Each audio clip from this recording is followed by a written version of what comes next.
Praise the Lord. मेरा नाम Paul Surendra. आज मैं कोरोना के बारे में बात करना चाहता हूँ। कोरोना का कलह से पृथ्वी पर मनुष्य बहुत दुखी है, बहुत डर से है, डर में रहते हैं। मैं आप लोगों से विनती करता हूँ, डरना नहीं। जिसने हमें बनाया हुआ सर्वशक्ति हम परमेश्वर है, उसको हम ढूंढे। प्रभु बोलते हैं अपना कोठरी में जा, प्रार्थना करो और ढूंढो। यशायाह 26, 20 and 21। है मैं लोगों आओ अपनी अपनी कोठरी में प्रवेश करके किवाड़ों को बंद करो थोड़ी देर तक, जब तक क्रोध शांत ना हो जाए तब तक अपने को छुपा रखो, क्योंकि देखो यहोवा पृथ्वी के निवासियों को अधर्म का दंड देने के लिए अपने स्थान से चला आता है, और पृथ्वी अपना खून प्रकट करेगी और घात किए हुओं को और अधिक ना छिपा रखेगी। God is love. परमेश्वर हमसे प्यार करते हैं, इसलिए हमसे बात करते हैं। और परमेश्वर क्या बताते हैं? नया बल प्राप्त करे करके दौड़े। यशायाह 40, 30 and 31। यशायाह 40, 30 and 31। तरुण तो थकते और श्रमित हो जाते हैं और जवान ठोकर खाकर गिरते हैं, परंतु जो यहोवा की बाट जोते हैं वे नया बल प्राप्त करते जाएंगे और उकाबों के समान उड़ेंगे। वे दौड़ेंगे और श्रमित न होंगे, चलेंगे और थकित न होंगे। बाइबल में दावीद राजा ने क्या बोला? परमेश्वर मेरा ज्योति है, मैं किसी से भी नहीं डरूंगा, कोरोना से भी नहीं डरूंगा।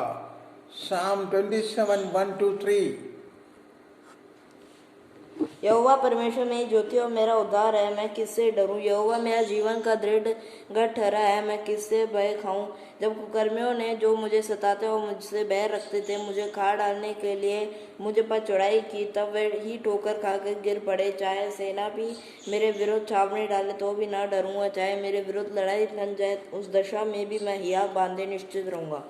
हम सब जानते हैं दावीद परमेश्वर का अभिषिक्त था। उसका मांग क्या है? Psalm 27:4।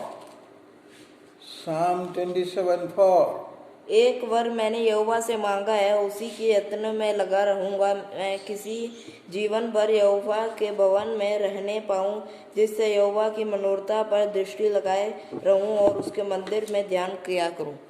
उसने क्या मांगा? क्या क्या मांगा? जीवन भर प्रभु का भवन में रहना, नंबर 1। नंबर 2, प्रभु का मनोहर की दृष्टि लगाना।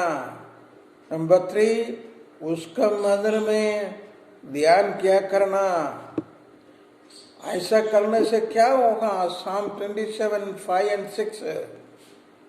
क्योंकि वह तो मुझे विपत्ति के दिन में अपने मंडप में छिपा रखेगा, अपने तंबू के गुप्त स्थान में वह मुझे छिपा लेगा और चट्टान पर चढ़ाएगा। मेरे सिर मेरे चारों ओर के शत्रुओं से ऊंचा होगा, और मैं यहोवा के तंबू में जय जयकार के साथ बलिदान चढ़ाऊंगा और उसका भजन गाऊंगा।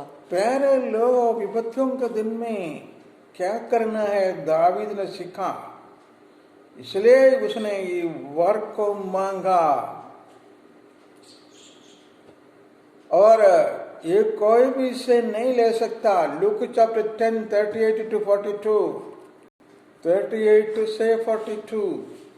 जब वे जा रहे थे तो वह एक गांव में गया, और मार्था नामक एक स्त्री ने उसे अपने घर में उतारा। मरियम नामक उसकी बहन थी, वह प्रभु के चरणों में बैठकर उसका वचन सुनती थी। परंतु मार्था सेवा करते करते घबरा गई और उसके पास आकर कहने लगी, है प्रभु, क्या तुझे कुछ भी चिंता नहीं कि मेरी बहन ने मुझे सेवा करने के लिए अकेले ही छोड़ दिया है?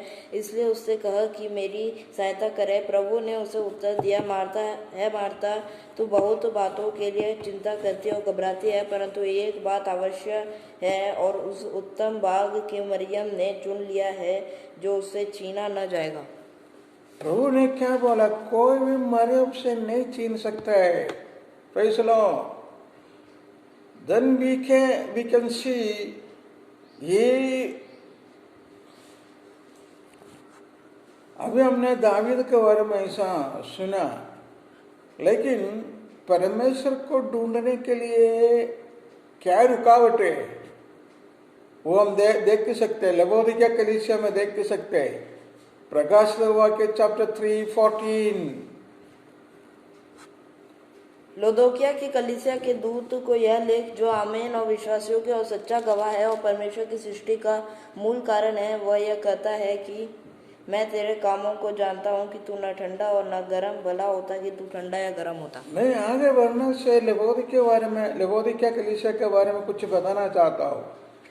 इन लोग पहले गरीब थे, उधर कुछ नहीं था, वो कंगाल थे, लेकिन जब उसने प्रभु पर विश्वास किया, because of Jesus they became rich, अमीर हो गया। कपड़ा का फैक्ट्री हो गया, मेडिसिन का फैक्ट्री हो गया, और जो पानी है सोते से मिलने लगा। दे बिकेम वेरी रिच, अमीर हो गया। तो क्या हो गया? परमेश्वर को भूल गया। हमारा प्रभु यीशु जिसने जीवन देके उन्हें खरीदा, उसको बाहर कर दिया। 3:15 रेवलेशन 3:15। मैं तेरे कामों को जानता हूँ कि तू ना ठंडा और ना गर्म, भला होता कि तू ठंडा या गर्म होता। और प्रभु बहुत दुख से, चेतावनी से उनको वार्निंग देते हैं, मैं अपने मुंह से तुमको उगलने पर हूँ। 3:16 रेवलेशन 3:16। इसलिए कि तू गुनगुना और ठंडा है और ना गर्म है, मैं तुझे अपने मुंह से उगलने पर हूँ। ये लवोदिकिया कलीसिया, तुम में गलती है। तुम में गलती क्या है मैं बताऊं? तू बोलते है मुझे किसी वस्तु का गट्ठी नहीं, कमी नहीं। 17 तू कहता है कि मैं धनी और धनवान हो गया हूँ और मुझे किसी वस्तु की घटी नहीं, और यह नहीं जानता कि तू अभागा और तुच्छ और कंगाल और अंधा है। लेकिन प्रेम करने वाला यीशु स्टिल यू लव दम, उसे प्यार करते है। प्रेम का रास्ता बताता है 3:18। इसीलिए मैं तुझे संपत्ति देता हूँ कि आग में ताया हुआ सोना मुझसे मोल ले, कि तू धनी हो जाए, और श्वेत वस्त्र ले ले कि पहनकर तुझे अपने नंगेपन की लज्जा ना हो, और अपनी आंखों से लगने के लिए सुरमा ले कि तू देखने लगे। इसलिए लवोदिकिया कलीसिया अच्छा होता है कि मैं आके कलीसिया को लेने के पगले तुम पश्चाताप करके मेरे और फिरे और उद्धार पाए, उद्धार का कपड़ा और पहने। यशायाह 55:7 and 8। दुष्ट अपनी चाल चलन और अनर्थकारी अपने सोच विचार छोड़कर यहोवा की ही ओर फिरे, वह उस पर दया करेगा, वह हमारे परमेश्वर की ओर फिर, और वह पूरा रीति से उसको क्षमा करेगा। क्योंकि यहोवा कहता है, मेरे विचार और तुम्हारे विचार एक समान नहीं है, न तुम्हारी गति और मेरी गति एक सी है। प्यारे लोग, हमारा प्रभु हमसे प्यार करते हैं, छत से प्यार करते हैं। और क्या बताता है? जैसा माता पिता बच्चों को मारते हैं, वैसा ही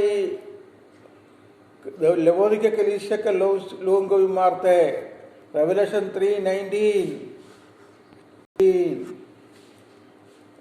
मैं जिन जिन से प्रेम करता हूँ उन सबको लाना और ताड़ना देता हूँ, इसलिए सरगर्म हो और मन फिरा। प्यारे लोग, हमारे यीशु पिता कितना दया सागर है। वह उसका दिल के द्वार पर खड़ा हुआ कड़गड़ाता है, बच्चों तुम लोग अपना दिल मुझको दे दो। 3:20 रेवलेशन 3:20। देख, मैं द्वार पर खड़ा हुआ खटखटाता हूँ, यदि कोई मेरा शब्द सुनकर द्वार खोलेगा तो मैं उसके संग भीतर आकर उसके साथ भोजन करूँगा, और वह मेरे साथ जो जय पाए और उसे अपने साथ अपने सिंहासन पर बैठाऊंगा। ये सारे काम हमारा प्रेम पिता यीशु चर्च से क्यों करते हैं? हमसे क्यों करते हैं? वह इच्छा होते है कि हम उसके साथ इटर्निटी टू इटर्निटी, सदा के लिए बैठा है। रेवलेशन 321 जो जय पाए उसे मैं अपने साथ अपने सिंहासन पर बैठाऊंगा, जैसे भी जय पाकर अपने पिता के साथ उसके सिंहासन पर बैठ गया। ये बात हम जानना, प्रभु ने और क्या बोला? जिसके पास खाने वह सुने आत्मा कलीसिया से क्या कहता है। रेवलेशन 3:22। जिसके कान हो वह सुन ले, आत्मा कलीसिया से क्या कहता है। प्यारे लोग, हम और जानना, ये कलीसिया का मालिक ईश्वर आत्मा है और यीशु है और परमपिता है। उसके पास करेक्ट करने का अधिकार, चर्च को करेक्ट करने का अधिकार है, वह कुछ भी बोलने का भी अधिकार है। यदि हम महामारी और दुख से भरा हुआ हो, कई बातों में हम डरते हो, इसलिए हम क्या करना? प्रभु को ढूंढे, जैसा दावीद और मरियम ने ढूंढा। प्रभु को ढूंढे, कोठरी में जाए, दरवाजा बंद करे, प्रार्थना के लिए समय ले, हमारा सृष्टिकर्ता से बात करे, हम उसके सामने रोए, ताकि प्रभु हमें शांति दे सकते और आशा दे सकते। ये वचन द्वारा प्रभु में आशीष दे।